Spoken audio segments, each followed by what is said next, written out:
Mes amis, là on va parler de la réussite, du succès, du bonheur, tout ce que vous voulez, voilà, tout ce qui procure ce que j'appelle le bien-être, le mieux-être dans la vie. Votre réussite vient d'abord, premièrement, de votre esprit. Votre bonheur aussi vient de votre esprit. C'est-à-dire que lorsque vous développez, vous voulez peut-être réussir ou bien progresser dans la vie ou bien être heureux dans la vie, vous devez déjà, pour commencer, développer ça dans votre esprit. C'est-à-dire cultiver déjà ça dans votre esprit. Ça dit que vous dites déjà que voilà, j'ai réussi. Vous dites déjà, voilà, j'ai le bonheur. Vous dites déjà, voilà, j'ai le succès, tout ce que vous voulez. Donc, tout ce qui vous arrive est le fruit de ce que vous cultivez dans votre esprit. Je ne veux pas dire que la plupart des gens qui ne réussissent pas, ou bien que quand quelqu'un ne réussit pas, ou bien quand quelqu'un n'a pas le bonheur dans sa vie, que c'est parce que la personne ne l'a pas cultivé dans son esprit. Non. Loin de moi cette idée. C'est pas de cette façon. C'est pas ce que je voulais dire. Ce que je voudrais dire, pardon. Ce que j'essaie de dire, c'est que quand vous êtes à la recherche du bonheur ou bien que vous êtes à la recherche du succès, peut-être dans vos affaires, dans vos business, tout ce que vous voulez, dans votre travail, dans ce que vous êtes en train de faire, la première des choses, c'est que vous devez prendre le temps de cultiver ça dans votre cerveau, dans votre tête, dans votre esprit.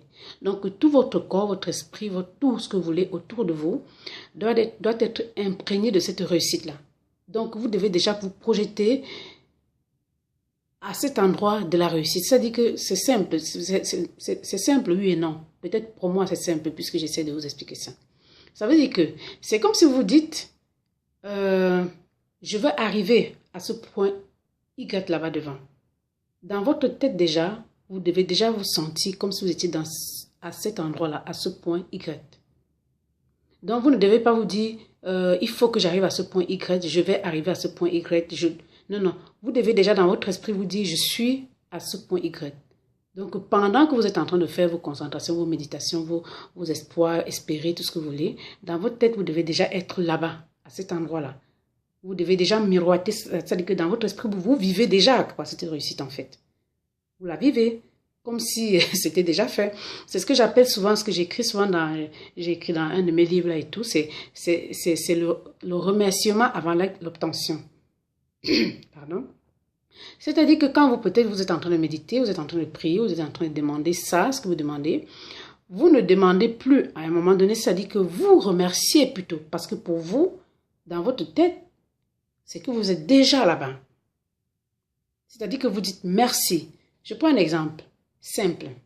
Supposons que vous êtes en train de demander ça, si vous croyez en Dieu, vous êtes en train de demander à Dieu, ou vous êtes en train de demander au divin, vous êtes en train de demander à l'énergie. Pour ceux qui croient en l'énergie, c'est égal, voilà. Pour ma part, je crois à un divin, un grand divin, donc ça m'est égal qu'on soit de quelle religion. Vraiment, ça m'intéresse peu, quoi. Voilà, je crois à un divin, un grand qui a fait le monde, voilà.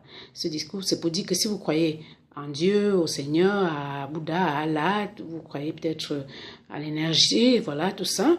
Quand vous prenez votre temps pour méditer ou bien pour prier ce divin-là, pour demander ce que vous êtes en train de demander, donc à un moment donné, vous ne demandez plus. Parce que pour vous, puisque dans votre tête, dans votre esprit, vous êtes à cet endroit-là, vous remerciez plutôt. Vous commencez plutôt à dire merci, merci de m'avoir donné telle chose, merci d'avoir permis que je réussisse ce que j'étais en train de faire. Donc, par exemple, c'est un permis de conduire que vous voulez passer. Donc, quand vous commencez donc à faire vos méditations ou bien vos prières, dites simplement maintenant, merci pour ce permis de conduire que vous m'avez donné. Merci au ciel, merci, voilà, j'ai reçu mon permis. Vous vous réjouissez plutôt d'avoir obtenu ce que vous demandez. Vous vous réjouissez plutôt d'être à cet endroit-là. Vous vous réjouissez plutôt peut-être pour votre entreprise dont vous vouliez tellement que ça réussisse, que ça fonctionne. Vous vous réjouissez plutôt, vous dites que merci parce que mon entreprise a prospéré, que ça va bien. Alors, si vous êtes un enfant et que vous demandez à votre père, papa, je veux peut-être un paquet de bonbons. Et qu'à un moment donné, vous venez devant papa, vous ne dites pas papa, je veux un paquet de bonbons, vous dites plutôt papa, oh papa, merci pour le paquet de bonbons que tu m'as donné. Vous voyez qu'à un moment donné, papa il sera embêté, il va se dire, mais attends, ce gamin il me dit merci, donc je suis bien obligé de lui donner le paquet de bonbons. C'est un peu la même chose, c'est la même logique pour moi. Donc c'est un peu ça. Votre esprit doit déjà cultiver ce que vous cherchez, ce que vous demandez, votre réussite, pour que finalement ça aboutisse, pour que finalement ça arrive. Donc cultivez la réussite ou bien ce que vous cherchez, le bonheur, cultivez-la déjà dans votre tête. Imprégnez déjà, dites-vous voilà que je l'ai déjà et c'est comme ça que ça arrivera. C'est ça. Donc, je vous souhaite à vous tous, voilà, qui avez des entreprises, qui avez des projets, tout ça, etc. Vraiment, cultivez ça et je vous souhaite que du bonheur, du succès, tout ce que vous voulez pour vos projets. C'était Félicité Fili Munga, ensemble vers le bien-être. À bientôt. Lumière et grâce à tous.